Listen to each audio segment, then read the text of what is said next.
SER Podcast.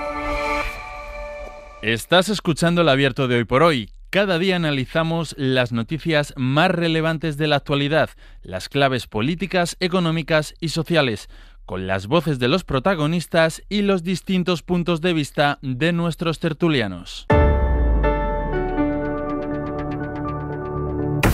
Tiempo para el análisis, tiempo para el abierto. Estamos a miércoles, estamos a 3 de diciembre y se sientan esta mañana en la mesa de análisis Cristina Monge. ¿Qué tal? Muy buenos días. Muy buenos días, Ángels. Carlos Sánchez, muy buenos días. Muy buenos días. Y Carlos Navarro Antolín en Radio Sevilla, muy buenos días. Muy buenos días. Vamos a empezar con los anuncios que hizo ayer Pedro Sánchez, con las declaraciones que hizo ayer Pedro Sánchez, porque la actualidad hoy se sigue escribiendo todavía con los ecos de las dos entrevistas, algo inédito, una después de otra, consecutivas, a dos medios catalanes, a RAC1, a la radio y también al Circuito Catalán, al canal catalán de televisión española, con Gemma Nierga. Dos entrevistas, además, justo antes del Consejo de Ministros, que ya saben que se reúne todos los martes a las 9:30 de la mañana, con dos mensajes. El primero dirigido a Junts para intentar recomponer las relaciones que Junts han roto y parece que habían roto determinadamente y de forma definitiva. A las 9 de la mañana conoceremos la respuesta de Junts per Catalunya, porque está prevista una comparecencia de Míriam Nogueras, aunque ayer ya respiraron el entorno de Junts y fuentes de Junts diciendo que no les acababa de convencer. Veremos cómo lo verbaliza hoy Míriam Nogueras, pero también era la primera vez que el presidente del gobierno, Pedro Sánchez, daba entrevistas, en plural en este caso, después de la entrada en prisión de José Luis Ábalos. Así que vamos a detenernos primero en lo que dijo el presidente del gobierno cuando le preguntaron en las dos entrevistas precisamente por esto, ¿no? Por José Luis Ábalos, por la relación entre ellos dos. Además, ahora que José Luis Ábalos está hablando, él y su entorno, él antes de entrar en la cárcel y ahora su entorno, su hijo concretamente, está hablando y atacando al gobierno y también al entorno de Pedro Sánchez sobre Ábalos. Una cosa es que efectivamente tuviera una confianza política en él, que la tuve, no la niego, es evidente, y otra cosa es que desde el punto de vista personal era un gran desconocido para mí, porque conocí unas facetas de su dimensión personal que fueron muy desconocidas para mí. En el plano personal, muy desconocido. En el plano político, eso ya era otra cosa, como si las dos cosas se pudieran separar. Recordemos que, siendo un gran desconocido para él, fue quien le acompañó en todo ese proceso de vuelta a España, vamos a decir, para conseguir después las primarias. Fue a quien situó al frente de la Secretaría de Organización del partido. Fue a quien situó al frente del Ministerio de Transportes, que ya saben ustedes que es el ministerio que tiene más presupuestos de todo del Ejecutivo. Y fue a quien colocó después en un escaño del Partido Socialista después de haberle relevado del ministerio. Con lo cual, por no conocerle demasiado, le dio una responsabilidad, Carlos Sánchez, tremenda a Ábalos. Sí, tremenda, hombre, evidentemente, si muchas veces no nos conocemos a nosotros mismos, vas a conocer a los demás, y menos en política, donde hay mucho tiburón que realmente hace una vida solamente al margen de su imagen pública.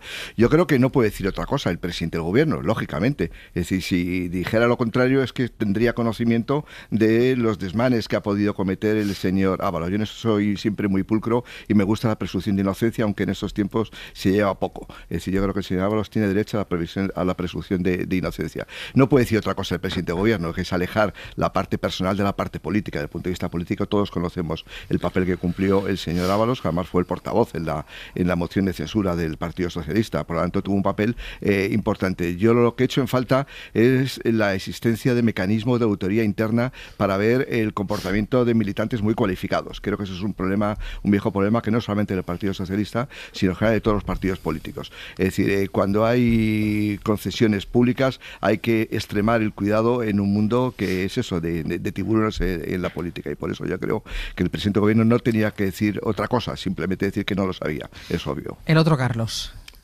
Sí, bueno, yo creo que estamos ante un estilo sanchista puro y duro, ¿no? Estamos en un momento cumbre, ¿no? Hemos sacado el bisturí y diseccionamos lo que es la confianza personal de lo que es la política, ¿no? El presidente se tiene que defender, obviamente. A mí no me parece serio lo que ha dicho, como supongo que a miles de personas tampoco le parecerá serio. Primero, porque para mí no tiene ya credibilidad, y segundo, porque si lo conocía y lo puso, ¿qué decimos? Y si no lo conocía y también lo puso, pues estamos entre la mentira o entre una negligencia pura y dura a la hora de decir, vamos a llamarlo la selección del personal. Solo hay que mirar las funciones que tiene un secretario de organización del PSOE para comprobar lo delicado del puesto, o sea, y cuando menos la mayor diligencia posible que había que tener para elegir a una persona que para muchísimos diputados, por ejemplo, del Congreso, tenía un estilo de vida absolutamente explícito. Ábalos era transparente, pero es que además usted no puede decir que no lo conocía en la dimensión personal, como ha dicho. Si lo ha puesto de secretario de organización, ahí hay que tener todos los informes posibles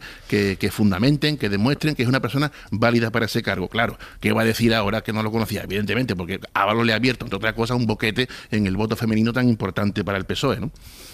La verdad es que, respetando totalmente la presunción de inocencia, faltaría más, ¿no? Pero yo creo que cualquiera que haya tenido un contacto con un partido político, con un sindicato, con una asociación, con cualquier cosa colectiva, sabe que el tipo de relaciones que se dan en estos entornos son muy intensas, ¿no? Toca viajar. Hay mucha convivencia. Hay mucha convivencia. Toca viajar juntos, toca hacer primarias, pelear en un congreso, a veces en el mismo bando, a veces en el contrario, hacer unas listas electorales, hacer actividades. Es decir, son relaciones muy intensas. Eso no quiere decir que uno conozca el detalle del 100% de la intimidad del otro, pero sí que he conocido bastante de su personalidad.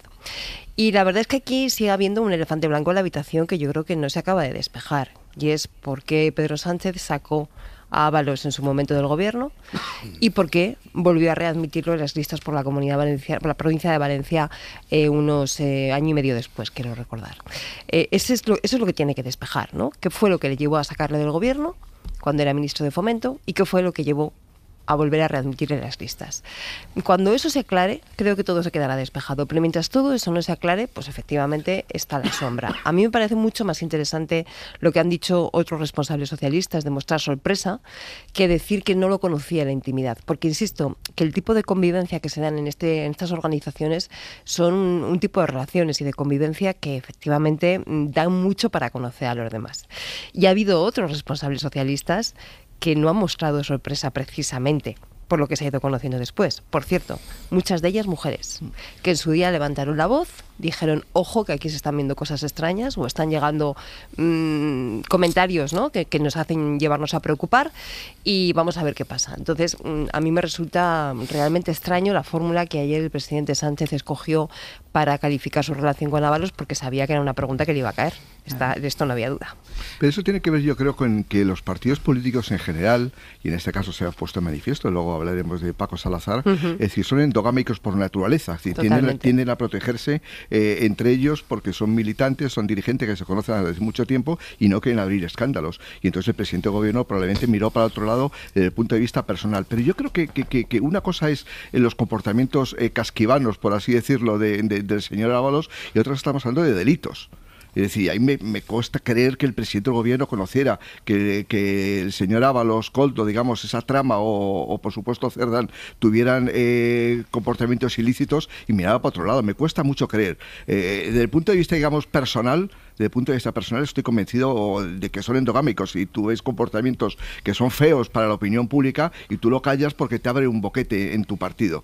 Es decir, pero tan endogámicos, y abrimos el melón de Salazar, pero tan endogámicos como para no hacer nada. La propia secretaria de Igualdad del Partido Socialista ha dicho, el partido no ha sido diligente con esto. O sea, tan endogámicos para que un partido que lleva en su lema, en su claim lo de feminista, tan endogámicos para no entrar con el tema Salazar, para que haya desaparecido del canal interno las denuncias, para que haya pasado tanto tiempo, tan endogámicos como para llegar a esto. Que el Partido Socialista también lo forman mujeres, ¿eh? Desgraciadamente esa es la realidad. Yo simplemente estoy describiendo que decir lo que está ocurriendo habitualmente. Es decir, tenemos muchos diputados que llevan una vida o altos cargos de los partidos muy por encima de sus posibilidades. Hemos conocido en el Partido Popular a alguien que tenía un Jaguar en su casa y no sabía que lo tenía. Quiere decir que es que los partidos son endogámicos por naturaleza porque no quieren abrir crisis y hay que acabar con eso. Es decir, obviamente por eso yo pongo mucho énfasis cuando ocurren este tipo de situaciones es en las auditorías internas. Los partidos tienen que tener mecanismo de auditoría interna para vigilar si es verdad, por ejemplo, lo que declaran sobre su patrimonio en el Congreso de Diputados. Uno ve lo que declaran muchos diputados en cuanto a su patrimonio y no se lo cree. que dicen que tienen después de 40 años o 20 años en la vida pública, que prácticamente lo tienen todo pagado, tienen 7.000 euros en el banco. Es decir, eso tiene que auditarse de alguna manera. Claro, pero mira, precisamente por eso que estamos diciendo, si a falta de esos controles internos, de repente llegan informaciones o llegan comentarios o te van llegando noticias que te llevan a cesar a un ministro de su cargo, ¿por qué después no empiezas esas investigaciones internas para aclarar qué está pasando allí? No solamente eso, sino que lo vuelves a readmitir en las listas como diputado. Y pasando al caso de Francisco Salazar, en plena crisis de los asuntos de corrupción salta este escándalo. Se sabe que ha habido mujeres que han denunciado por comportamientos machistas al señor Salazar. En aquel momento él se retira, en pleno, acordaros, aquel comité federal superconvulso. Le iban a nombrar miembro de la Ejecutiva. Esa mañana, efectivamente, esa mañana iba a volver a entrar en la Ejecutiva y de repente se retira. Bien, 6 meses después, más o menos, que hace de esto, de repente nos enteramos que el asunto ha desaparecido de los canales internos.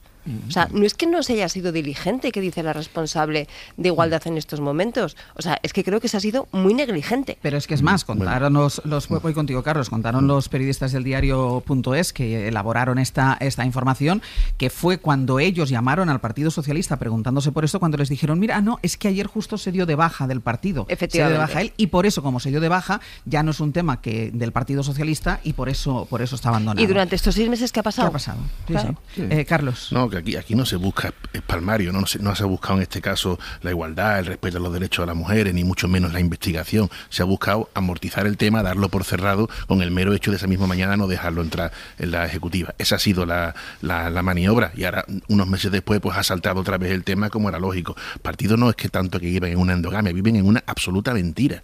Los partidos, todos, ganarán credibilidad cuando lleguen los casos de corrupción y en vez de aplicar los protocolos, abrir expedientes para un comité de garantía, se vayan directamente con sus propios casos de corrupción, si de verdad tanto les duelen, al juzgado o a la fiscalía. El día que hagan eso los partidos, en vez de esos supuestos protocolos que ya vemos para lo que sirven, pues ganarán verdaderamente en credibilidad. Ocurre que cuando se llega al poder, no sé por qué, yo ya en 30 años de oficios que lo veo, no me deja de asombrar, ¿no? Te crees impune, te crees que nunca va a pasar nada, te crees que llegado al caso van a ser hechos casos aislados, te crees que nunca va a trascender, hasta que ocurre, te estalla, y el problema, en este caso el de Salazar, como hay tantos otros, pues te estallan las manos y no sabes cómo gestionarlo. Y lo que tratas no es de buscar ninguna verdad, insisto, esta perogrullada hay que repetirlo mucho, tratas de protegerte, de salvarte el trasero, nada más.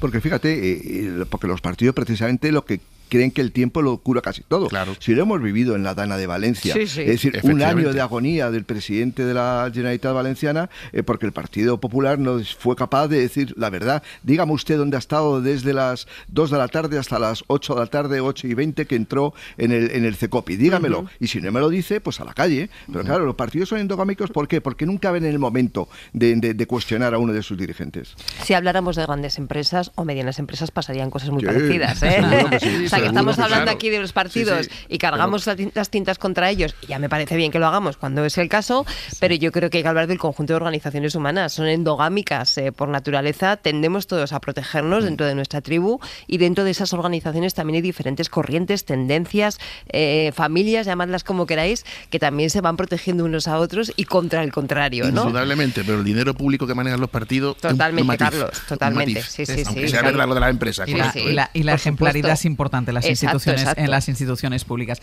Mira, empezábamos hablando de Ábalos. Dejadme que cuente una cosa que está en la agenda de esta mañana, y es que hoy van a declarar, en este caso por la trama que involucra también a Santos Cerdán, van a declarar 2 de los exdirectivos imputados de Acciona, dirigentes de la constructora, que creen los investigadores que se conchavaron con Servinavar, que ya saben que es esa empresa que utilizaba Santos Cerdán para canalizar esas mordidas. Miguel Ángel Campos, buenos días. Hola Ángel, buenos días. Es la empresa además de la que Cerdán era dueño y que recibía casi toda su actividad de Acciona, es decir, que según las investigaciones recibía el 2% del importe total de las adjudicaciones. Hoy declaran. Sí, el juez interroga a partir de las 10 como imputados al exdirector de Acciona Construcción, Justo Vicente Pellegrini, cesado por la compañía en julio pasado por incumplir la responsabilidad invigilando, y al director de la zona norte, Tomás Solarte, suspendido cautelarmente de sus funciones. A ambos, junto al también directivo García Alconchel, que comparecerá el 15 de diciembre, la UCO les sitúa como elementos clave en la supuesta trama criminal de Santos Cerdán,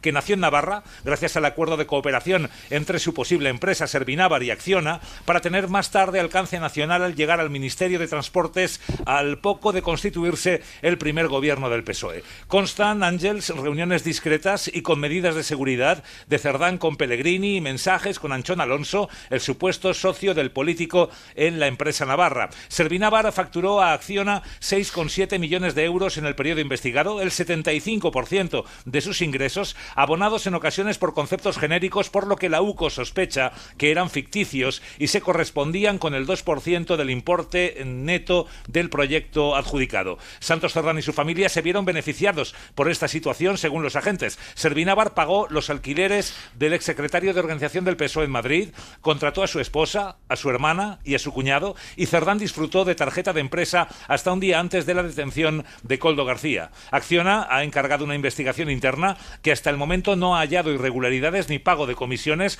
por las que serán interrogados esta mañana los exdirectivos de Acciona. Veremos qué dan de sí estas dos declaraciones. Campos, gracias. Hasta luego. Una pausa y vamos con el gesto que hizo ayer el presidente del Gobierno en esas entrevistas hacia Junts per Catalunya.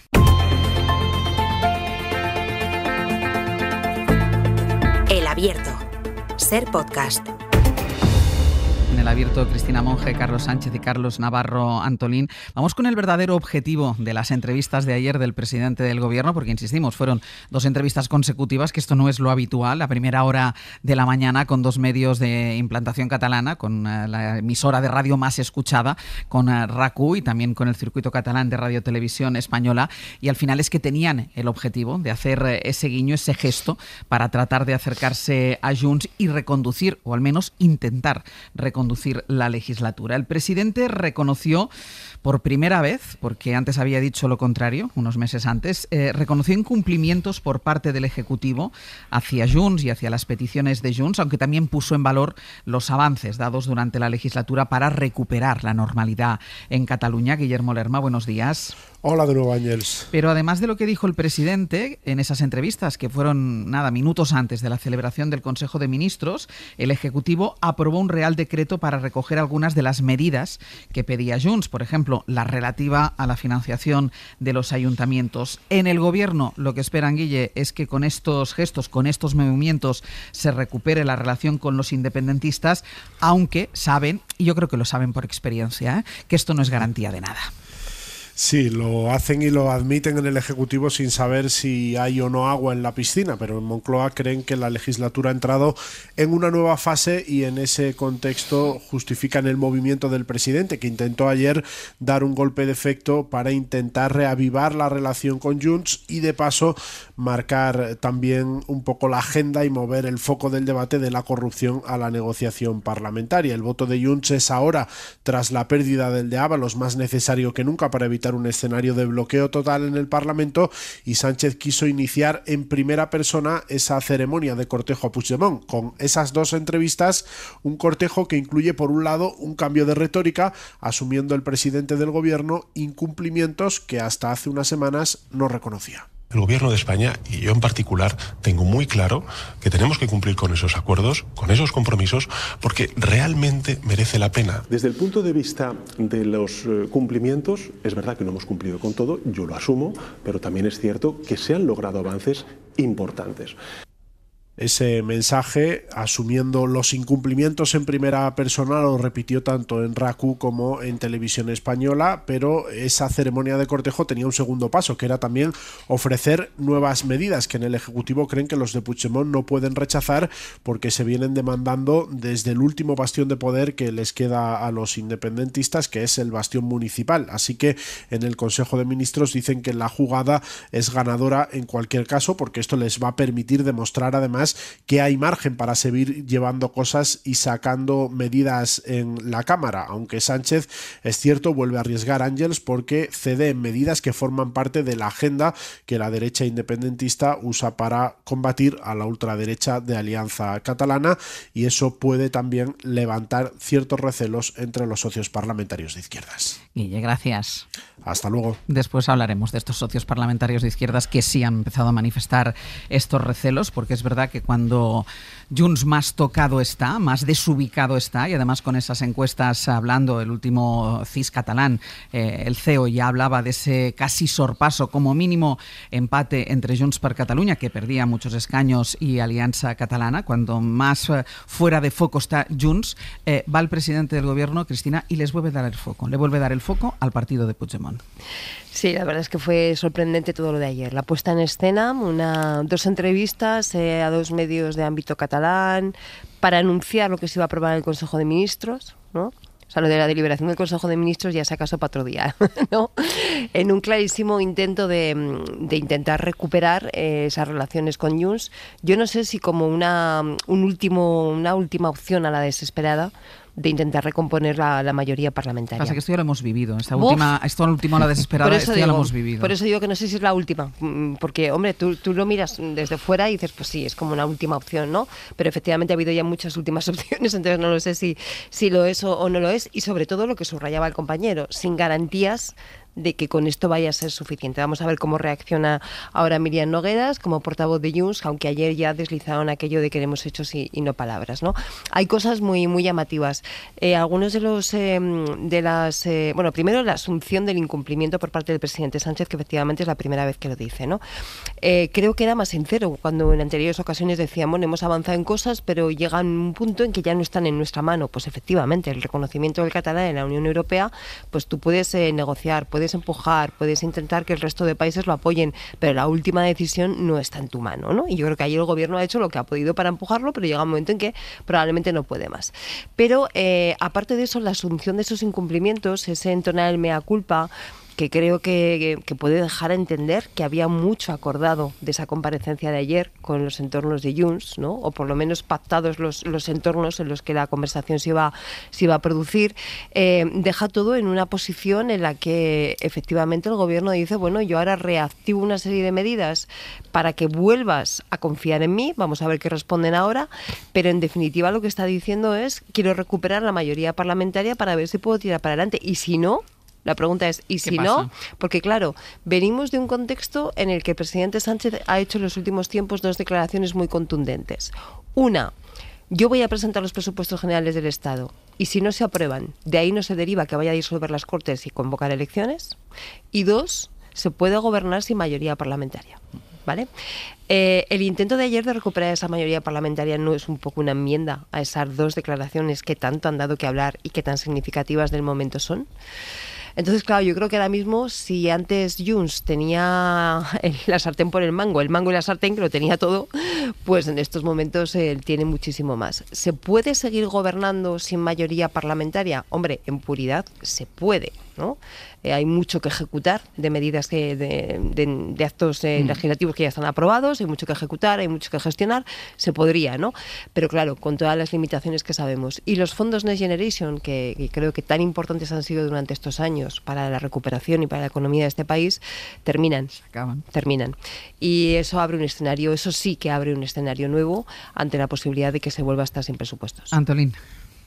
Sí, probablemente algún día, más pronto que tarde, se podrán recopilar las crónicas de estos días como crónicas de un gobierno en precario, ¿no? La liturgia sanchista se activó ayer y llama muchísimo la atención con el objetivo de costumbre, ¿no? Mantenerse en el poder. Hay que mantenerse en el poder como sea. Hay que reconocer la tenacidad del presidente, hay que reconocer que no se da por vencido, que no tira la toalla por muchas adversidades que tenga, de crisis, de frentes judiciales, de escándalos, no se da por vencido. Y ayer asistimos a dos entrevistas muy bien diseñadas, en el cual, pues, aquello parecía más que si contento a uno, tiro de la sábana y dejo desprotegido a otro socio, parecía una actuación de Pimpinela, ¿no? Ahora reconocemos los incumplimientos, volvemos a intentar a recuperar el amor del socio preferente y llama la atención, evidentemente, ese reconocimiento de los incumplimientos, que es verdad, porque el Consejo de Ministros de ayer aprobó unas pedreas, vamos a llamarlo así, pero los premios gordos no terminan de salir, que son la amnistía, los acuerdos sobre la inmigración, la financiación es imposible y por supuesto las lenguas oficiales en la Unión Europea. Nada de eso eso efectivamente se ha cumplido. Intentamos ganar tiempo, soltamos unas pedreas, competiciones de Junts y preparamos la recuperación del Parlamento. ¿Por qué? Porque no se puede gobernar sin el Parlamento. Efectivamente, yo también vi eso porque en octubre de 2024 nos trató de decir poco más o menos que se podía gobernar sin el legislativo. No, tiene que presentar presupuesto porque es su obligación constitucional, porque debe hacerlo, y yo creo que esos presupuestos intentará que sean lo más bonito posible, lo más atractivos posible, y que sean los otros, sobre todo muy, muy sociales, especialmente sociales, que sean las demás formaciones las que se tengan que retratar si no los quieren aprobar. Y ahí estará la jugada, no sé si maestra o no, de un gobierno precario tratando de sobrevivir. Vamos a hacer una pausa, Carlos, déjame que hago la pausa, y además ya saben que a partir de las 9 conoceremos la respuesta. Ayer ya deslizaron algunas respuestas el entorno, fuentes de Junts, pero hoy va a ser la propia Míriam Nogueras, la portavoz en el Congreso de esta formación política, la que dé la respuesta de Junts per Catalunya a lo que dijo ayer el presidente del Gobierno, Pedro Sánchez, en esas dos entrevistas. Una pausa y seguimos.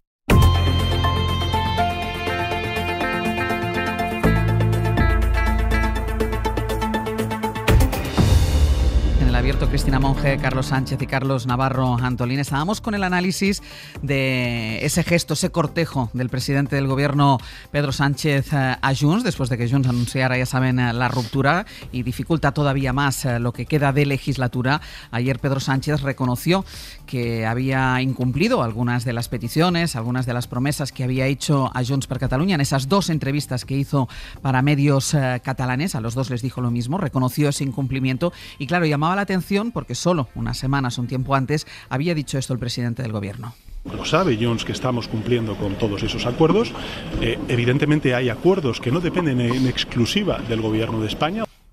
Esto dijo hace unas semanas, Carlos, y ahora habla de incumplimientos. Bueno, ayer cuando leí las entrevistas que había concedido Pedro Sánchez, el presidente del Gobierno, en Cataluña, me acordé inmediatamente de una metáfora que a mí me pareció preciosa, en una entrevista que le hice hace algún tiempo ya a un director de cine de Mali.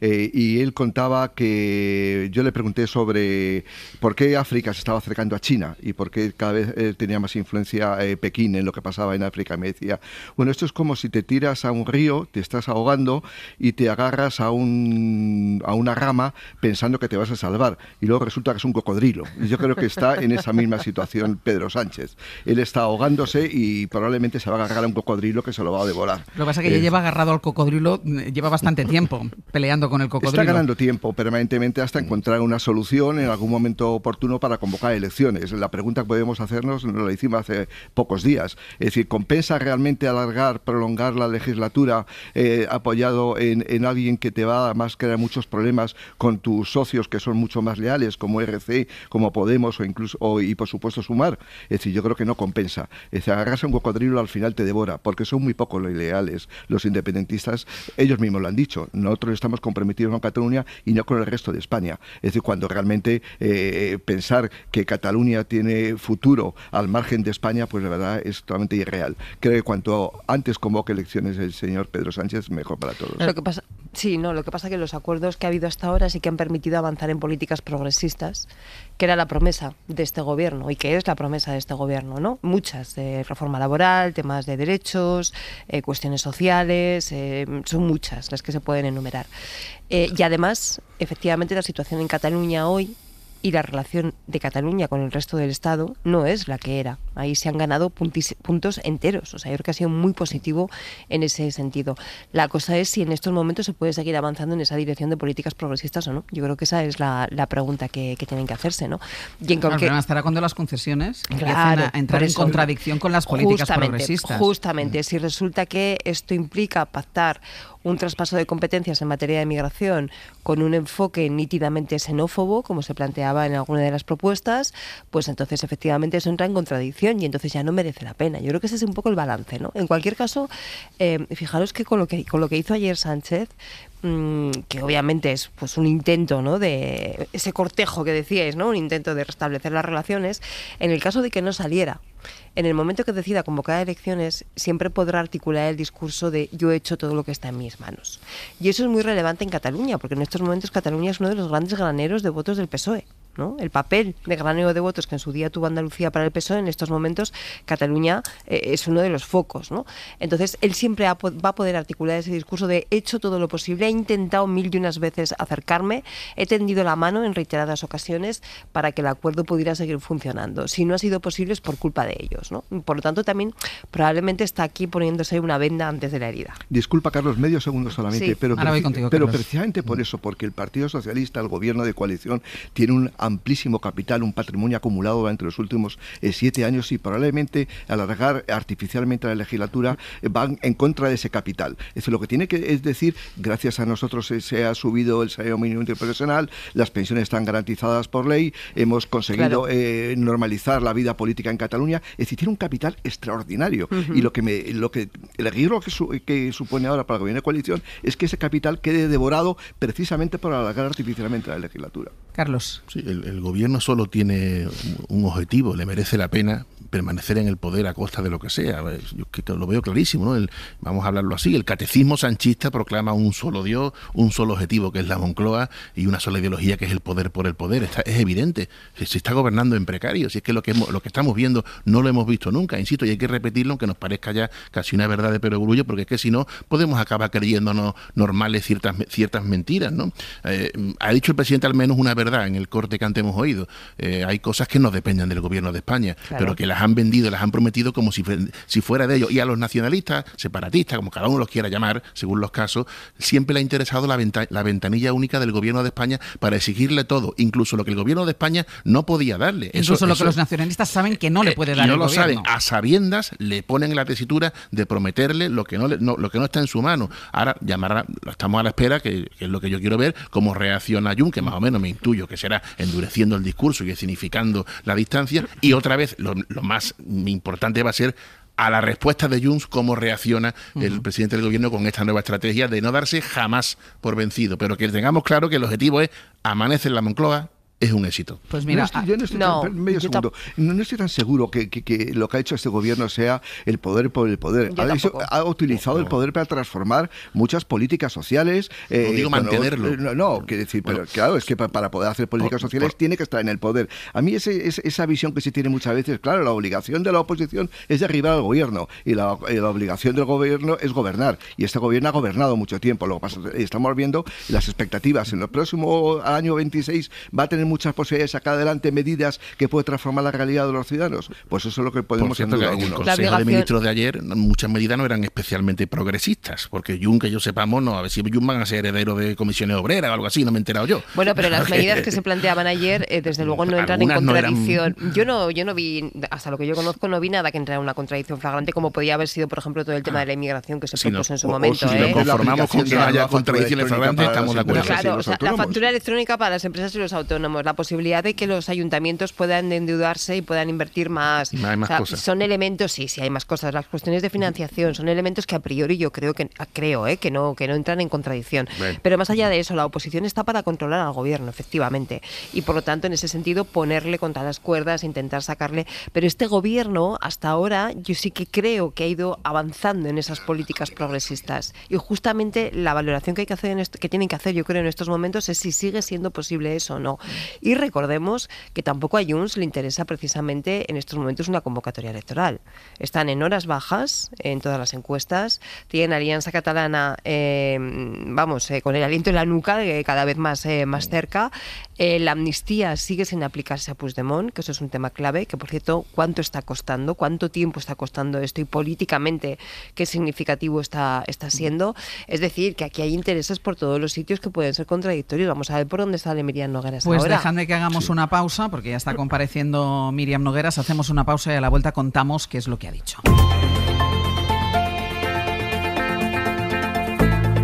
El Abierto.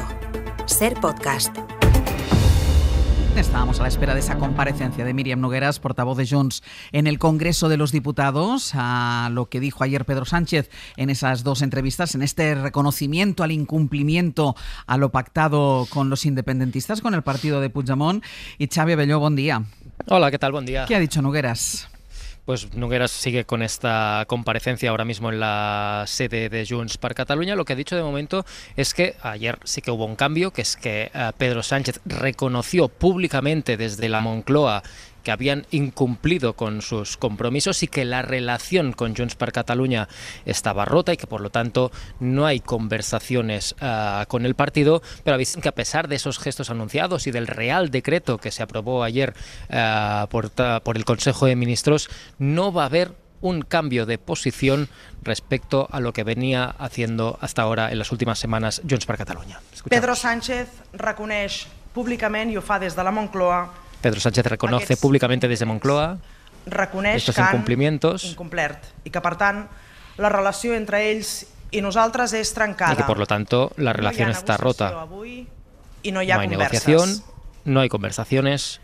Hores després d'aquesta compareixença, en el Consell de Ministres, horas después de la comparecencia, aprobaron algunos de los temas que teníamos pendientes con Junts per Catalunya. Per la setmana vinent un Real Decret amb més temes pendents un Real Decreto para la semana que viene con más temas. Es demostra, doncs, que no és que no poguessin, sinó que no volien. Y por lo tanto se demuestra que no es que no pudieran, sino que no querían. No canvia la nostra posició, no canvia la posició de Junts per Catalunya. Som on érem. Pero esto no cambia la posición de Junts per Catalunya. Estamos donde estábamos antes, decía Míriam Nogueras. Será la conclusión de esta primera intervención de la portavoz en el Congreso, que ha dicho que Pedro Sánchez, desde esta ruptura decretada hace algo más de un mes por Carles Puigdemont, el gobierno está en una situación de debilidad, de más debilidad de la que ya tenía, porque ha perdido algunas votaciones importantes en el Congreso de los Diputados y que por lo tanto, como ya estaban advertidos, no van a cambiar esa posición, a menos, dice, que ahora de repente el gobierno pues cumpla absolutamente con todo lo que se había comprometido. Y ha dicho, por ejemplo, podemos cambiar de posición si en un mes, por ejemplo, se ha aplicado la ley de amnistía a Puigdemont, el catalán ya es oficial en Europa, o están, por ejemplo, las balanzas fiscales publicadas, medidas de más calado político que son las que Junts espera o dice que se tienen que cumplir si puede haber para que haya algún mínimo cambio con su relación con el gobierno. Xavi, gracias. Hasta luego. Claro, Cristina, y la pregunta es, ¿y ahora qué? Si lo que ayer dice el presidente del Gobierno aprueba el Consejo de Ministros, con el desgaste que esto puede suponer para la relación con los socios, que ahora iremos a ella, si esto a Junts per Catalunya no le sirve, porque queda evidente con la comparecencia de Míriam Nogueras no le sirve, ¿ahora qué?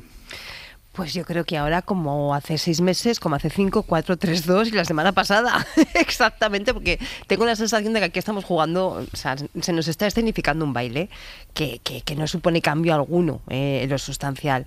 Junts tiene 3 alternativas, ¿no? 1, dar aire a la legislatura, apoyando al gobierno o eventualmente unos presupuestos. 2, acabar con la legislatura, apoyando una eventual moción de censura del Partido Popular con Vox, lo cual creo que está descartado. O 3, dejar la legislatura en un letargo, que es lo que llevan haciendo desde hace un tiempo y lo que yo intuyo al menos que puede seguir siendo la perspectiva, ¿no?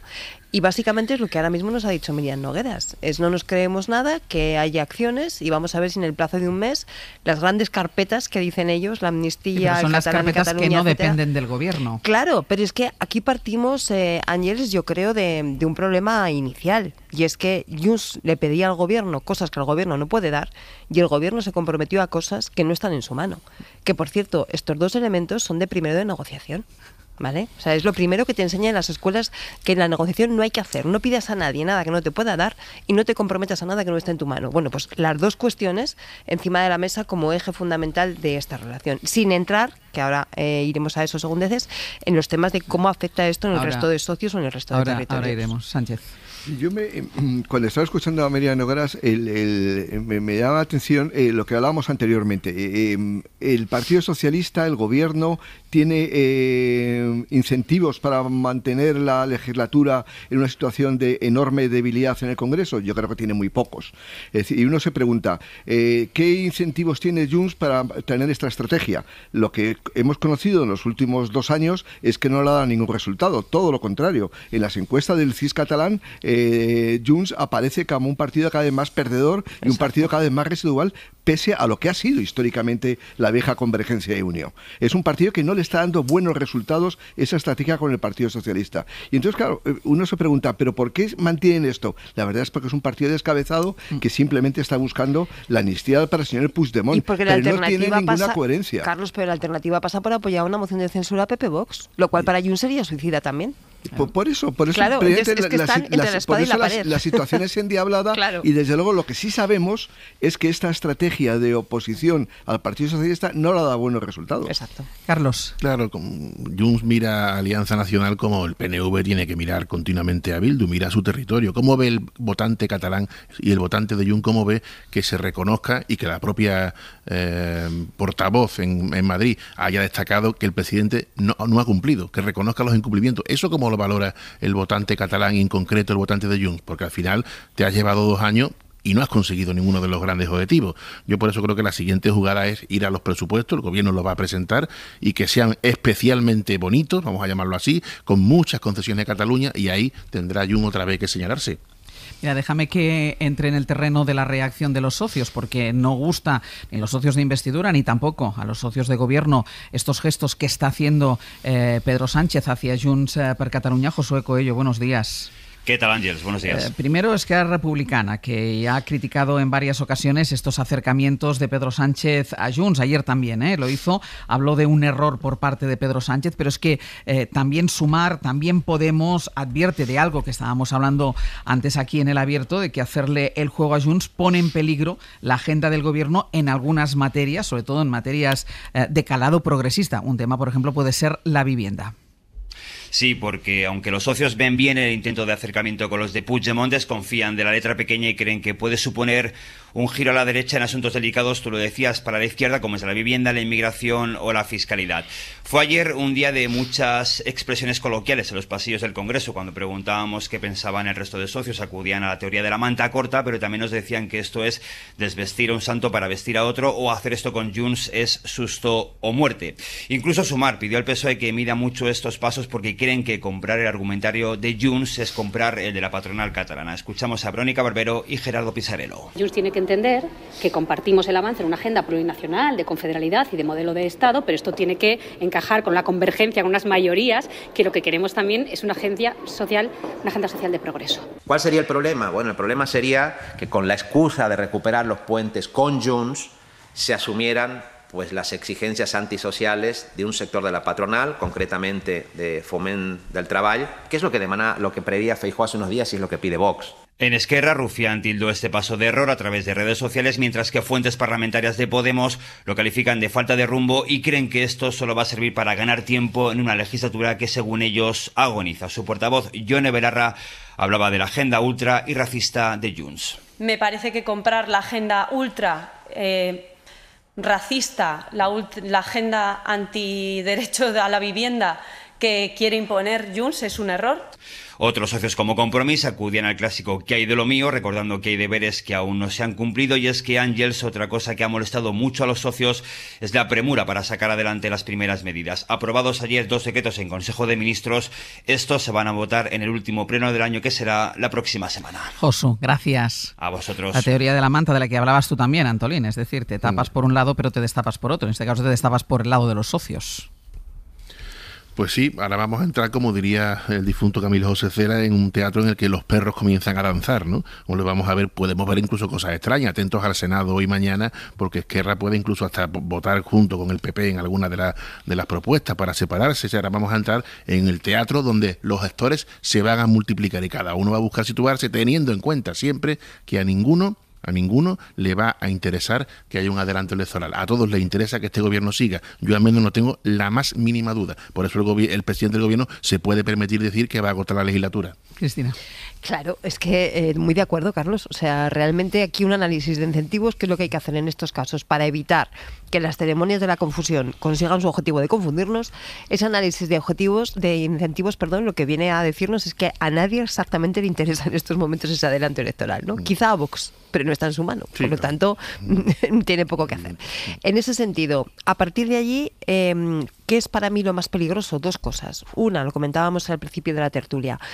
que se puedan entrar en contradicciones que lleven a paralizar o a echar atrás la agenda progresista del gobierno, que es la legitimidad que tiene este gobierno, ¿no? Y 2, que se entre en un letargo. Es decir, que la legislatura efectivamente no se acabe porque a nadie le interesa que se vaya a terminar, pero que tampoco tenga fuerza, ni energía, ni camino, ni esperanza para tirar adelante en esa agenda progresista, sino que entre en una especie de letargo de ir esperando. Y ahí es donde yo creo que los estrategas alrededor del gobierno tienen que estar calculando, encuesta en mano por un lado, y análisis de riesgos por otro. Porque si ese letargo se extiende en el tiempo, efectivamente se puede generar una percepción de retroceso, aunque no exista como tal, pero se puede generar una percepción de retroceso en la agenda progresista que puede en algún momento llevar a que las expectativas se vayan más a la baja de lo que se supone, ¿no? Por lo tanto, yo creo que entramos en una fase, si todo esto se confirma, en el que va a haber que ir mirando muy a corto plazo, ¿no? Muy a detalle cómo va evolucionando esa agenda y cómo va evolucionando la percepción pública que se tiene de esa agenda. Precisamente por eso a mí me gustaría hacer una reflexión más de carácter general, no vinculado solamente a los problemas tácticos que puede tener el Partido Socialista o el Gobierno para mantenerse en la Moncloa, sino de carácter general sobre el valor de la política como el mejor instrumento para resolver el conflicto social. Claro, si tenemos unos parlamentarios que al final no buscan el acuerdo, no buscan el resolver los problemas de los ciudadanos, al final ganan los malos. Sí. Es decir, eso claro. Yo creo que Junts pega con lo que hablamos anteriormente, es decir, ¿por qué crece la extrema derecha en Cataluña? Evidentemente porque ve que el valor de la política desaparece. Claro. ¿Por qué crece Vox en el resto de España? Porque ven que el valor de la política desaparece cuando hay insultos, cuando no hay acuerdos. Ahí en los próximos días se va a votar la subida, la revalorización de las pensiones y muchas tasas públicas, que hay que hacerlo, bueno, por razones de justicia social y de justicia fiscal. Ahí es el valor de la política. No puede ser todo una pelea permanente entre unos y otros. Insisto, porque además no les va bien.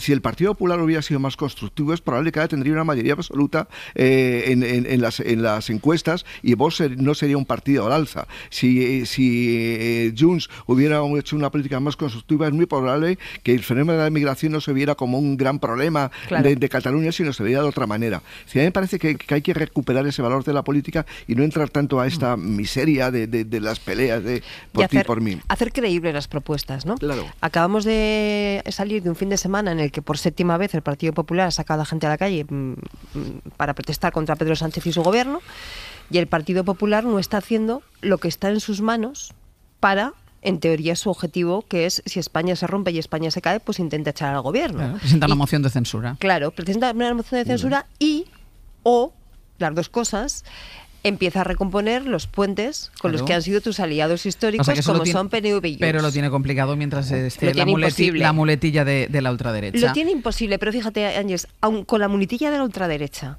es que ni siquiera se está dando esos pasos, es que se van justamente en sentido contrario. Entonces, ¿cómo pretende el Partido Popular hacernos creer que ellos están dispuestos a salvar a España de las 7 plagas de Egipto, ¿no?, que supone este gobierno, si lo que está en sus manos, que es intentar tener una mayoría de votos en el Congreso de los Diputados para que se apruebe una moción de censura, no solamente no lo están practicando, sino que están caminando en sentido contrario? Mira, ya que hablamos de la muletilla de la ultraderecha, nos vamos a la Comunitat Valenciana, que ya saben que tienen, gracias a la ultraderecha, nuevo presidente de la Generalitat, que ayer tomó posesión del cargo, pero antes, novedades sobre la investigación. La última clave está otra vez en las peticiones que hace la jueza de Catarroja, que lleva el caso y que van aclarando algunos aspectos de lo que sucedió el día de la tragedia. Radio Valenciana, Durán, bon día. Hola, bon día. Porque ahora la jueza le pregunta a Salomé Pradas, a la exconsellera imputada, si quiere entregarle de manera voluntaria los mensajes que ella dijo que había intercambiado con Carlos Mazón durante todo aquel día, conocer qué se dijeron, qué es lo que quedó por escrito, porque entre otras cosas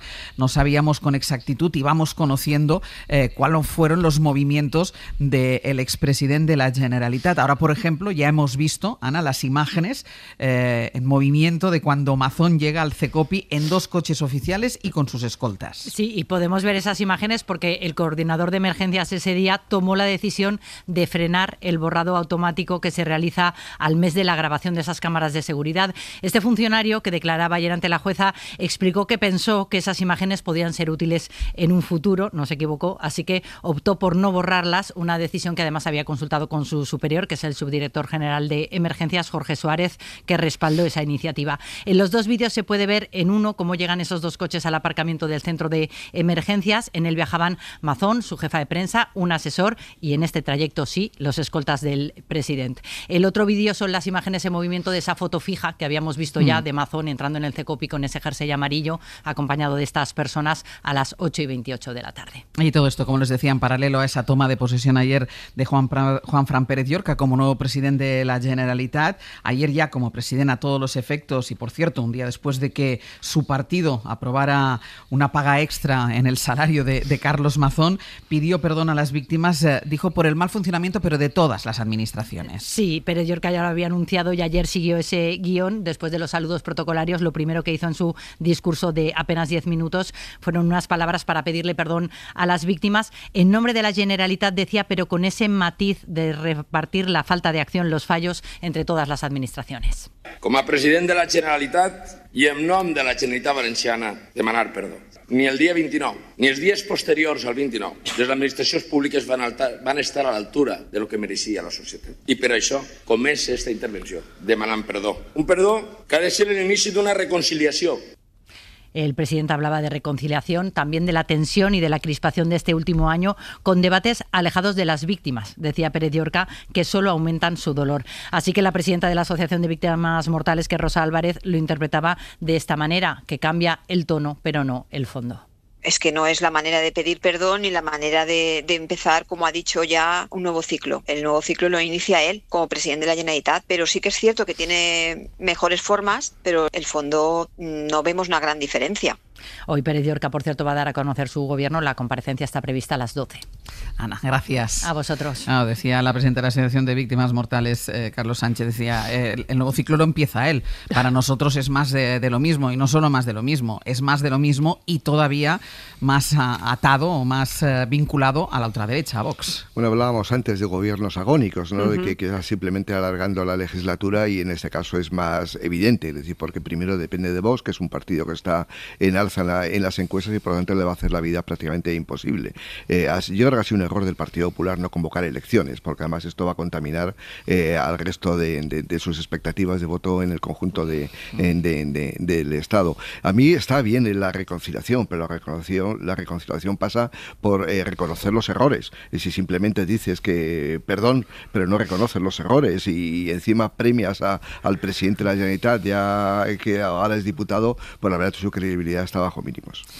Carlos. Sí, como yo pienso en las víctimas, ¿no? Cómo digieren que este señor que acaba de dimitir tan tarde y del cual todavía no sabemos lo que hizo aquella tarde, mantiene el aforamiento, se le da, como tú has llamado, Ángel, un sobresueldo por medio de una portavocía de una comisión que no se reúne nunca, por lo que he indagado, y que nos ha dado ya no sé cuántas versiones sobre una serie de horas, incluso algunas horas que no sabemos lo que hizo. Eso como se digiere. Esas son las cosas que alejan a la gente de un partido político, que alejan a la gente de la política. Eso es penoso, eso no se puede consentir. No era el momento, al menos, de haberle dado ese plus salarial para que entiendo que mantenga el nivel de vida, ¿no? Y por supuesto mantiene hasta de diputado para seguir aforado. Cuando las víctimas en aquel funeral, que fue el suyo políticamente hablando, le reclamaban que acudiera ya a dar explicaciones ante la jueza, ¿no? Eso es lo más llamativo del día de ayer, porque el nuevo presidente, yo no sé, yo creo que no le van a dejar ni presentarse a la candidatura, ya es del núcleo duro de Mazón, es del nunca se olvide, es del núcleo duro del entorno más inmediato de Mazón, y bueno, lo que más le vale buscar la reconciliación con todas, absolutamente todas las víctimas. Pero eso ya, bueno, a ver cómo lo hace, le daremos unos días a ver cómo se mueve. Pero no solo eso, fíjate que no solamente que tenga ese sobresueldo, sino que incluso en 24 horas su primer acto del señor Mazón ha sido activar la figura del expresidente de la Generalitat, con la oficina, para cobrar con todas las prebendas que tienen los expresidentes. Sí, sí. Que es ha sido el primer gesto, antes de la toma de posesión. Es de una incluso. Miseria moral que no tiene límites. Ese es el mal de los partidos políticos, en este caso del PP en Valencia. Y para acabar de completar el puzzle, os recuerdo que el señor Mazón sigue siendo presidente del Partido Popular de la Comunidad Valenciana. Sí. O sea, es que ni siquiera desde el punto de vista orgánico se ha hecho el mínimo gesto de coherencia, que sería que dejara de ser presidente del Partido de la Comunidad Valenciana. O sea, es que el principal responsable del Partido Popular a la Comunidad Valenciana sigue siendo el señor Mazón. No me canso de decirlo y de subrayarlo porque se nos olvida, es como si no tuviera trascendencia porque ya no es presidente de la Generalitat, pero es muy importante ese cargo orgánico. Entonces, ni siquiera eso se ha hecho. Yo creo que aquí no hay ningún cambio. O sea, se ha podido cambiar la cara, se ha podido cambiar el nombre del primer responsable, pero lo que hay es un continuismo clarísimo y eso sí que es efectivamente una gestión agónica, ¿no? Que probablemente veamos que se extienda hasta la próxima convocatoria electoral. Mira, por eso no es creíble. Claro.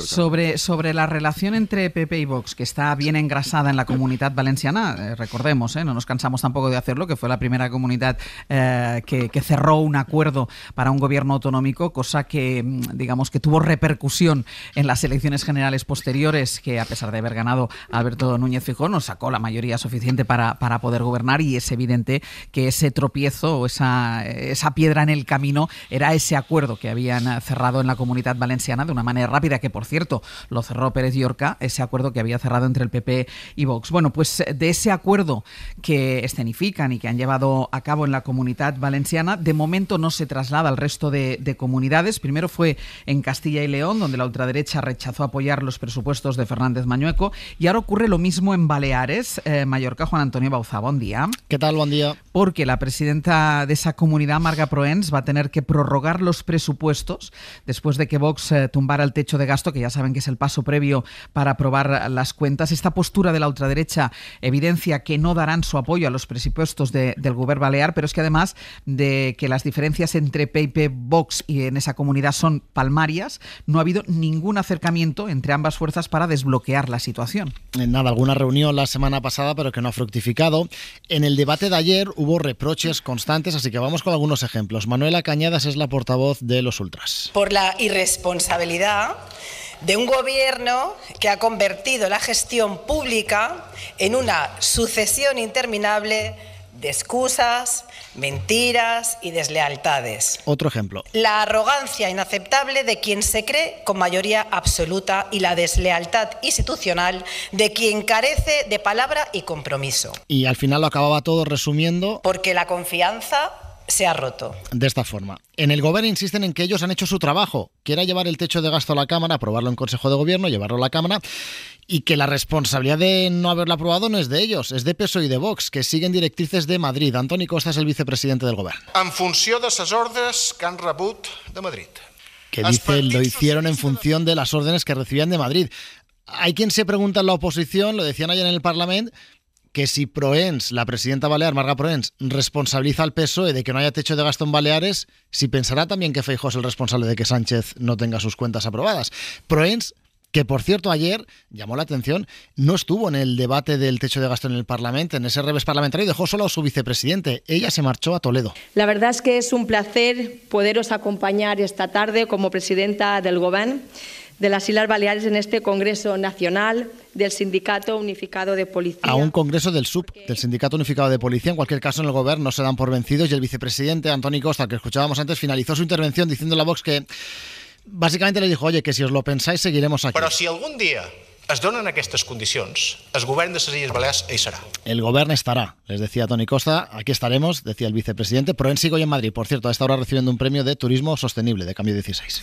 Bauzá, gracias. Hasta luego. Claro, esta información primero demuestra dos cosas. La primera, que en las comunidades gobernadas por el Partido Popular se pueden prorrogar los presupuestos y no pasa nada, con todo lo que dice el Partido Popular por la prórroga de presupuestos en el gobierno central. Y después, pues que el PP está atado a Vox y que si Vox quiere y llegan a un acuerdo y asume la agenda como ha pasado en la Comunidad Valenciana, Vox se apunta al lado del Partido Popular, y si no es así, pues no tiene sus votos, no puede sacar los presupuestos y seguramente tampoco podría formar un gobierno. Clarísimamente. Fijaros, Extremadura. Imposibilidad de aprobar presupuestos, la presidenta Guardiola decide convocar elecciones. Vamos a ver qué pasa el próximo día 21. Según lo que nos dicen las encuestas, el Partido Popular se mantiene, sube un poquito, pero realmente el que sube de verdad es Vox. Y ella no tiene mayoría absoluta. Ella no tiene mayoría absoluta, sigue dependiendo de Vox para gobernar. Ahora bien, por el camino del Partido Socialista se dejan unos cuantos diputados que le pueden hacer muchísimo daño, no solamente en Extremadura, sino en la percepción pública y en cómo se inicia este ciclo electoral. Pero sigamos recorriendo el mapa. Aragón. Los presupuestos están sin aprobar. Está por ver si el presidente Azcón los prorroga o convoca elecciones. El miedo que tiene probablemente es el mismo. a que Vox en ese sentido pueda subir y siga dependiendo de ellos para poder gobernar, ¿no? En esperas de ver qué pasaría con el PSOE. Ahora mismo, Baleares se plantea una situación muy similar. Efectivamente, en estos momentos, Vox al alza y el PP en el peor momento de la izquierda. El PP estancado o a la baja, dependiendo de los territorios, dependiendo absolutamente de la ultraderecha. Ese es el panorama que tenemos en estos momentos en España. Es lo que me temo, y digo me temo porque esa subida de Vox me parece muy preocupante desde el punto de vista democrático, que vamos a ir viendo elección tras elección, comunidad autónoma tras comunidad autónoma, en un momento en que se está conformando una opinión pública y una percepción pública que va a ser muy relevante a la hora de ir a votar en unas elecciones generales, sean cuando sean, sean mañana o sean en julio del año 27. Antolín.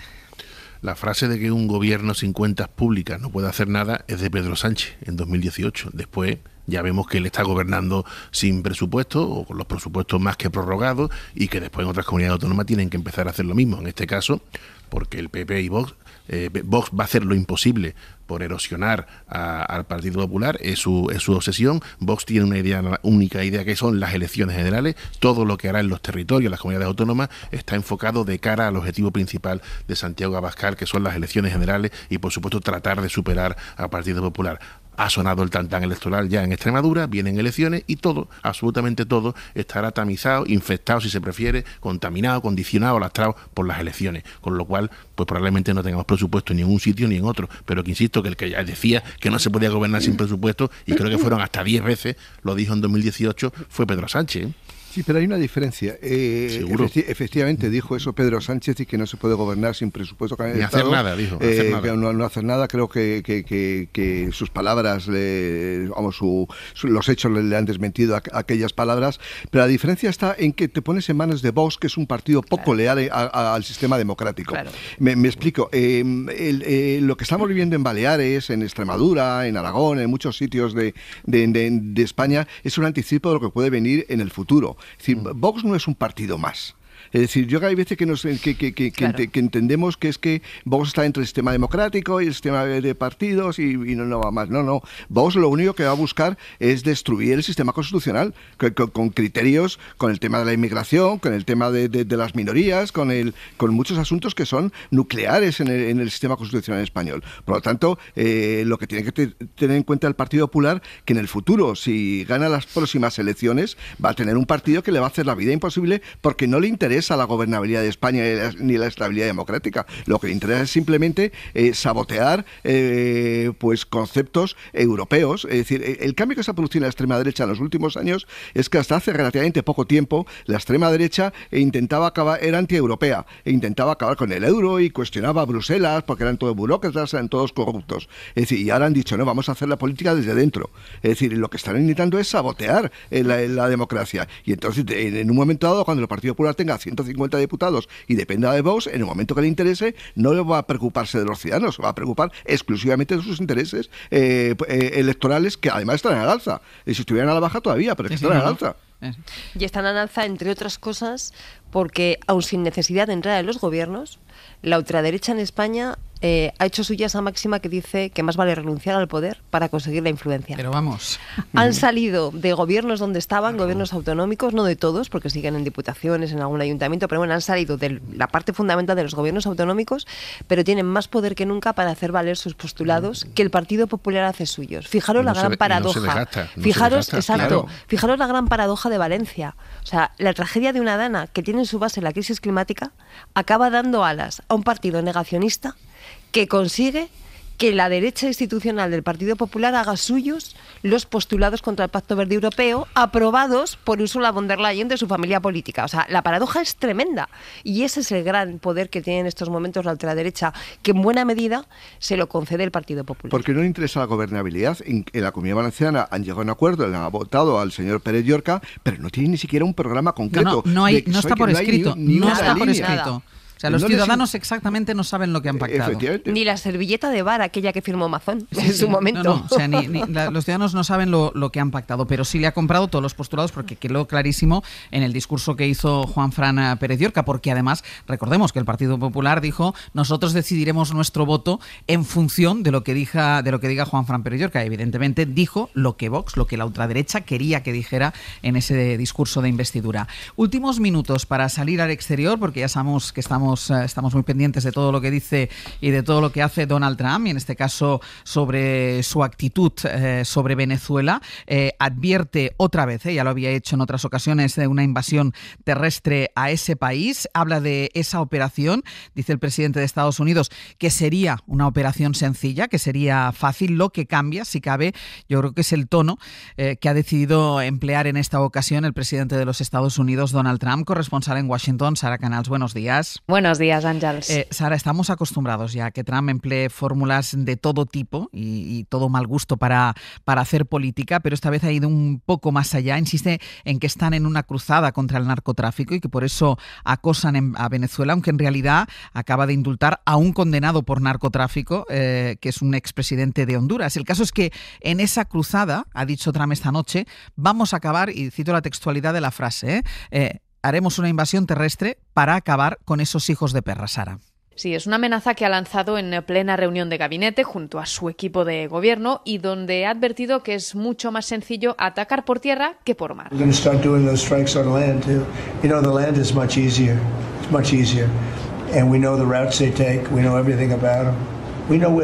Asegura que conoce las rutas de los narcotraficantes, que sabe dónde viven los más peligrosos y que los ataques terrestres empezarán muy pronto. Sin embargo, no es la primera vez que Trump amaga con incursiones por tierra. Lo hizo, por ejemplo, el jueves pasado, pero este anuncio se produce después de que Nicolás Maduro rechazara el viernes pasado el ultimátum de Trump para abandonar el poder. En esta reunión, además, también ha intensificado su tono contra los narcotraficantes, a quienes acusa de crear una epidemia de drogas en el país. And hundreds of thousands of people a year died.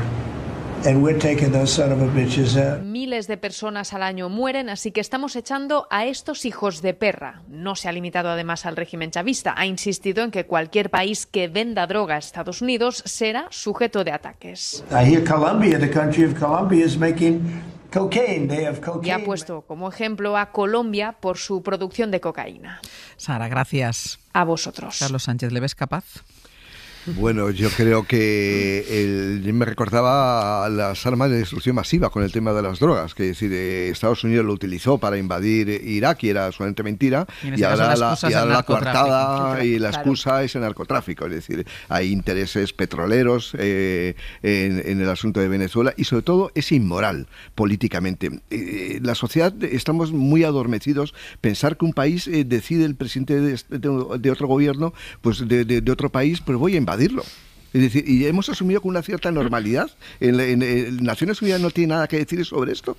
En el que un presidente de Estados Unidos diga, pues bien, me diera otro porque hay mucha droga. Habiéndole dicho previamente al presidente de ese país, váyase usted. Y como usted no se ha ido, cierro el espacio aéreo sobre el que no tengo ninguna competencia, cierro el espacio aéreo de ese país. Pero lo hemos asumido con una normalidad extraordinaria. Bueno, es que tuvimos una cierta sensación de escándalo la primera noche que vimos que se habían bombardeado unas lanchas antes de preguntar, o sea, primero bombardeo y luego preguntó, es decir, sin ninguna prueba de que efectivamente fueran lanchas de narcotraficantes.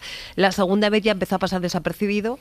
Yo creo que ha habido momentos en que se han seguido bombardeando lanchas que ni nos hemos enterado, y entonces efectivamente el siguiente escalón ya pues efectivamente es decir, vamos, si hace falta invadimos terrestremente, ¿no? Pero bueno, yo creo que esa es la política de Trump llevada a la realidad. Carlos. Es terrible oírle además hablar en esos términos. Presidente de un país. Hijos de perra, el presidente de un país. No, eso es inadmisible. ¿Quién ejerce de contrapeso de este señor? El Papa, con un discurso que solo puede ser moral y llamar al entendimiento y a la diplomacia. ¿Quién ejerce? Él está obsesionado con recuperar su papel de sheriff, de gendarme del mundo, ¿no? Eso está obsesionado en una Iberoamérica que controle, donde quiere recuperar toda la influencia, y una Europa débil. Son todos sus objetivos internacionales, ¿no? Hoy por hoy, noticias. Ser podcast.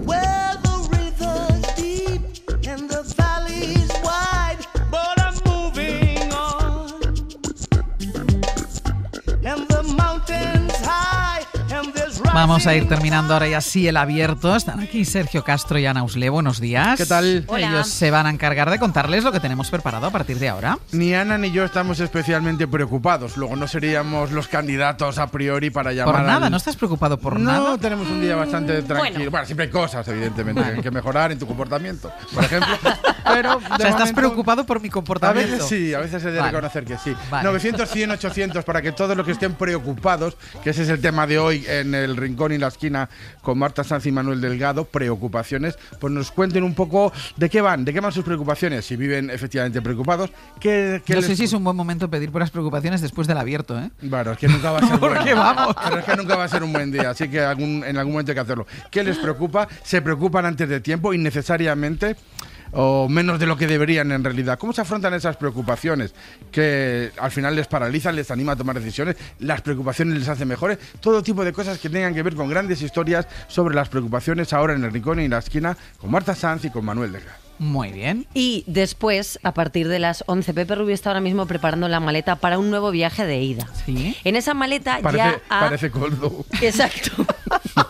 Pero lleva zapatos con cordones, le dejamos. Zapatillas con cordones. Pepe Rubio, no sé yo cómo llevaría los zapatos. Y un libro que se titula Me casé con un extraño. Es el libro que nos va a llevar hoy a hacer un viaje doble por la vida de Irene Claremont y de José Castillejo.